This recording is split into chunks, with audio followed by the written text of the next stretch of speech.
Assalamualaikum warahmatullahi wabarakatuh. Perhatikan wajah saya. Wajah ini membuat saya sejak kecil dipanggil Arab, Arab. Saya sebenarnya bukan Arab loh. Saya Timur Tengah. Bapak Jawa Timur, Ibu Jawa Tengah. Berjilbab sudah sejak sekolah. Sampai sekarang rambut saya minta dipasang AC belum saya kasih. Untunglah ada shampoo hijab yang membantu meningkatkan iman dan membantu saya masuk surga. Amin. Berjilbab kadang-kadang membuat orang penasaran. Ada seorang asing yang pernah bertanya kepada saya, apakah kamu harus menikahi laki-laki yang memergoki kamu tanpa jilbab?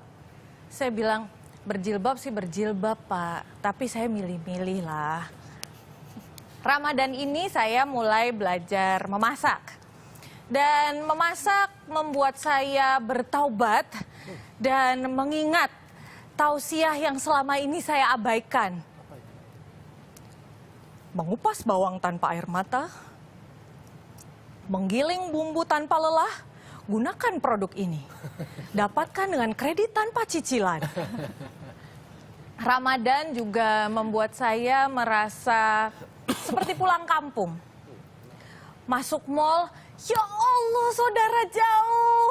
Onta saya peluk-pelukin. Saya mau bawa pulang dong, mumpung 75% off kan.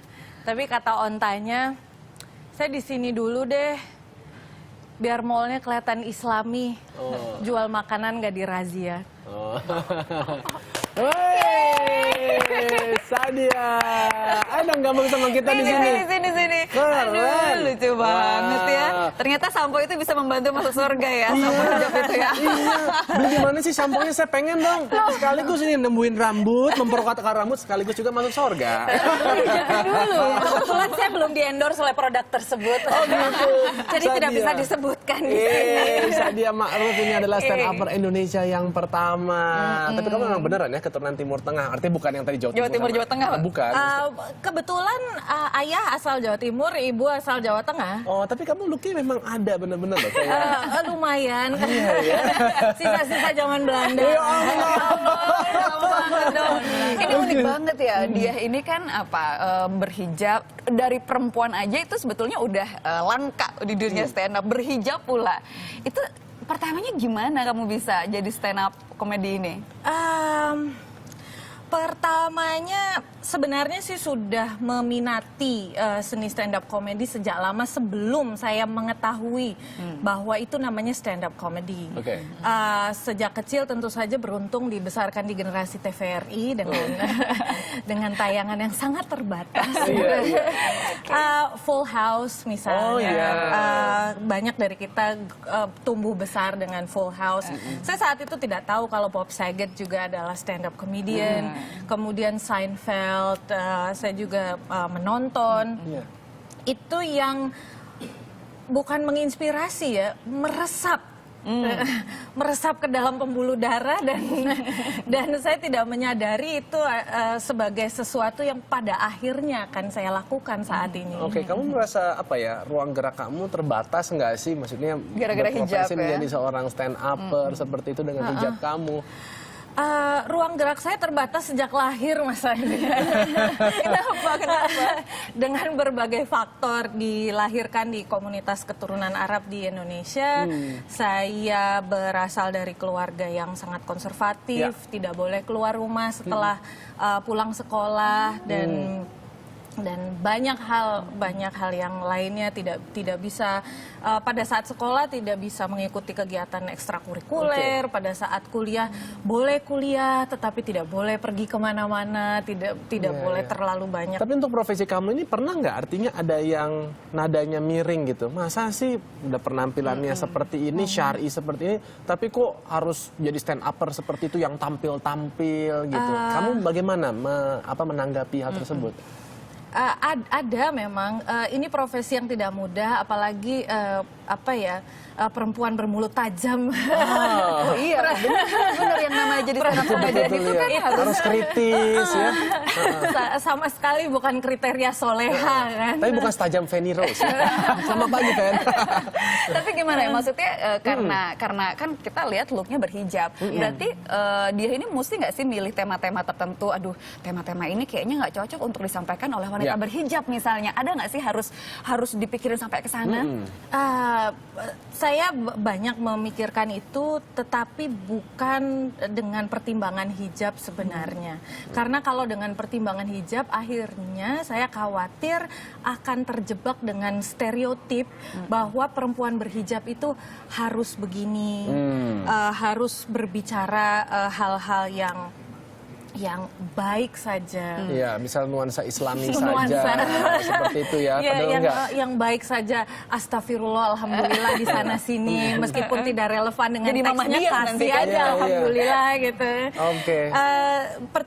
Pertimbangan saya bukan itu, karena stand up comedy sebenarnya adalah kesenian yang memungkinkan kita untuk berbicara, memungkinkan kita untuk Mungkin berekspresi. Ya. Betul. Ada quote yang saya sangat suka dari George Orwell. Apa itu? George Orwell. Oh my gosh, he's not even comedian. Anyways, No, it's okay, fine. Apa yang kamu? You cannot be memorably funny without offending the powerful and the complacent. Gitu. Anda tidak akan bisa sungguh-sungguh lucu tanpa menyinggung orang-orang yang berkuasa dan orang-orang yang berpuas diri. Oke. Jadi pertimbangan saya yang pertama, saya nggak swear, tidak saya kira itu as Islami as I can get gitu kan. Tidak mengumpat gitu, tidak mengumpat karena itu juga bagian dari diri saya yang tidak suka mengumpat. Tuh soleha banget.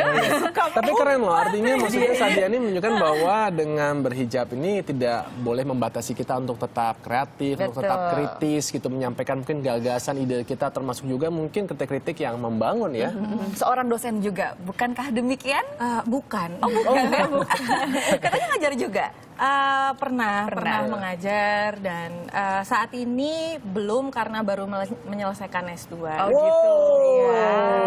Baru S2 dari UGM ya. Dari UGM. Jurusan Ilmu Budaya. Ya harus ada ini, harus ada yang menutupi profesi saya ini. Iya.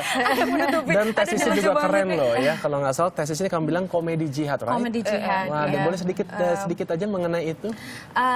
Komedi jihad adalah ulasan saya tentang komedian Muslim dan keturunan Timur Tengah di Amerika yang muncul pasca serangan 11 September. Okay. Dan mereka itu menggunakan komedi sebagai alat untuk menunjukkan eksistensi diri sekaligus meruntuhkan prasangka-prasangka terhadap Islam, terhadap Muslim, terhadap keturunan Timur Tengah yang di Barat, khususnya di Amerika dan Eropa, mendapat banyak sekali tekanan pasca 11 September dan bahkan sampai sekarang kayak gitu. Jadi komedi against Islamophobia, saya menuliskannya sebagai komedi jihad. Okay. Seru ya pandangannya soal ini. Nanti berbicara soal tadi juga sudah S2, di samping saya juga ini juga sudah S2, berhijab pula, berprestasi pula. Kita akan banyak ngobrol dengan mereka berdua.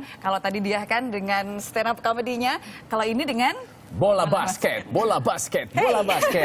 Jangan kemana-mana, Indonesia Morning Show segera kembali.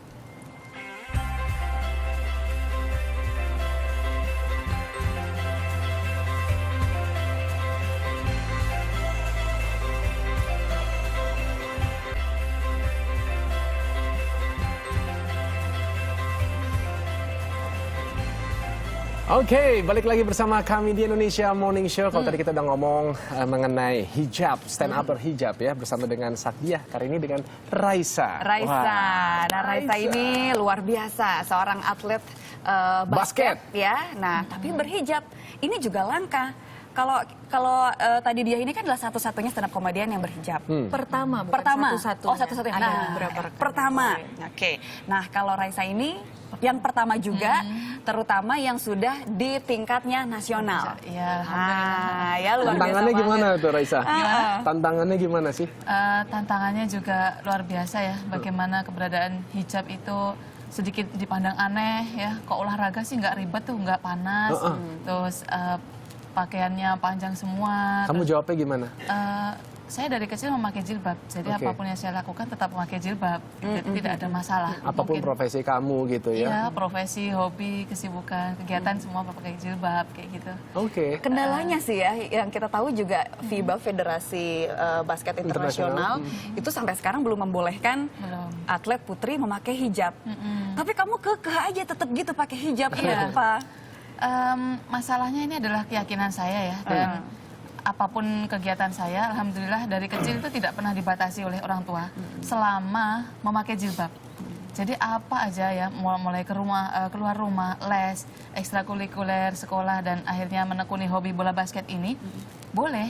Jadi Umi Abi itu ridho, tapi tetap memakai jilbab kayak gitu. Jadi cuek aja, wong saya hanya butuh dorongan dari keluarga saja gitu. Jadi apa kata orang saya cuek saja gitu. Wah, terus sekarang di komunitas satu tim basket kamu juga ada yang berhijab selain kamu? Ada sekarang, jadi ibarat kayak young generation lah kita ya, Iya. penerus Wah. gitu. Berarti kamu menginspirasi dong. Iya, Ya. tentunya itu tujuannya ya. Nah, bicara biar mengenai menginspirasi inspirasi, semua. pengen tahu dong inspirasi basket kamu siapa sih? Sama nggak janjian sama saya lagi? Aduh, gitu ya. Untuk saat ini yang menginspirasi saya itu adalah teman saya juga dari Bosnia, Indira Kaljo, kemudian ada Bilkis Abdul Qadir dari New Jersey. Jadi mereka berdua juga pemain pro, tapi tetap tidak bisa tampil karena aturan FIBA yang melarang jilbab itu. Apa sih kata mereka waktu itu? Dasarnya apa? Nggak boleh pakai hijab atlet basket? Jadi di peraturannya yang tertulis itu alasannya yang pertama karena membawa simbol religi. Nah, yang kedua adalah menciderai diri sendiri dan menciderai lawan. Oh. Ya itu alasan yang menurut saya kurang bisa make Masuk sense akal ya. kurang bisa masuk akal karena selama ini ya saya baik-baik saja. Ya, Padahal seharusnya kamu ikut main di SEA Games ya kan? ya itu juga sedih deh jadinya. Nggak bisa ikut membela. Iya, betul. Jadi itu kan cita-cita ya bisa nantinya memakai jersey kostum basket itu ada Indonesianya, membawa nama negara kayak gitu, membanggakan orang tua, kemudian mengangkat atlet-atlet berjilbab untuk tetap show up di kancah dunia. Insya Allah, amin didoakan. Apalagi setelah tampil di Indonesia Morning Show, ngeliat satu Indonesia nih menjadi doanya semua juga nih, ya kan? Tapi kepengen dong, ini melihat nih sudah ada bola di tangan saya. Ya, Aku jadi kepengen gatal. lihat, bener nggak sih kalau kamu nih Raisa ini adalah memang seorang atlet basket? Waduh, kayak butuh bukti banget deh Unjuk kayaknya. kebolehan sedikit dong, Ma. Boleh sedikit ya? Ini ada Tadi kan- ini nggak? Ada kita bikin kayak beatboxnya mungkin? Oh iya, boleh. Ayo, cia. Ayo. Bola basket, bola basket. Boy.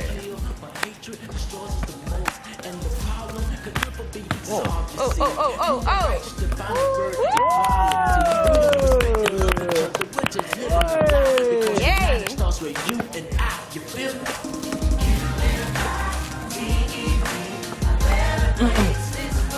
Asik. Oke. Ya. Keren gimana sih? Keren banget tapi bisa begitu ya. Gini bisa begini, keren. Jago kan? Tapi oke loh. Gitu. Sudah masuk sini. Keren banget. Keren banget. Kalau Aduh saya sayang tuh- banget ya skill seperti itu nggak bisa berlaga di kancah internasional sebetulnya ya Adrian Bener, ya. kalau saya tuh dulu SMP sempet memang main basket, tapi nggak pernah cita-cita sampai kayak kamu jadi atlet begitu sih. Michael Jordan tuh ingatnya, I believe I can fly, yang itu kan. Gitu. Harus gitu banget posenya ya. Iya, Aduh, lila. makanya kamu jangan kayak gitu ya. Tapi awalnya juga sama, cuma hobi-hobi iseng-iseng nggak punya target yang tinggi. Tapi karena ibarat hobi itu adalah anak tangga ya untuk membantu mencapai tujuan. Dari situ saya dapat fasilitas beasiswa, saya dapat sarana prasarana antara lain game-game ke luar negeri kayak friendly match, tryout luar Kemana negeri aja? sampai Amerika, Filipina, sama Malaysia, Singapura antara lain tuh. Alhamdulillahnya tuh free. Jadi kita dapat fasilitas di sana untuk tanding, semua sudah difasilitasi. Oke, biaya. saya kalau gitu mulai sekarang kesempatan belajar kedua, lagi lah ya. main basket Oke. karena saya suka sesuatu yang free itu loh. Jadi saya bisa kirim langsung. Tetep, Adrian aja mumpung banget. Baik, ini mungkin yang terakhir-terakhir nih, karena harus dibahas juga. Ke Oslo waktu itu dia pernah terbang ke sana untuk menerima penghargaan Vaclav Havel International Prize for Creative Design tahun 2015. Itu penghargaan apa dan kenapa bisa ke sana nih? Tiba-tiba bisa ke sana itu ada pencapaian apa? Václav Havel Prize for Creative Design itu adalah penghargaan untuk orang yang melakukan perlawanan, bisa dibilang seperti itu, dengan cara-cara yang kreatif.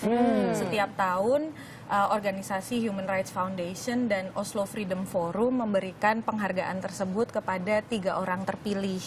Di masa lalu ada seniman seni rupa, ada Ai Weiwei, ada band rock Rusia Pussy Riot, dan di tahun 2015 saya menerima bersama dengan 3 orang rekan, yang satu dari Sudan, Hirifna, gerakan non-violent, yang satu lagi artis atau seniman mural dari Kuba. Kau bersanding dengan mereka. Ya. Waduh, keren banget nih, penuh inspirasi memang 2 orang ini ya. Prinsipnya dengan tetap berhijab tapi tetap bisa berprestasi. Itu luar biasa. Betul.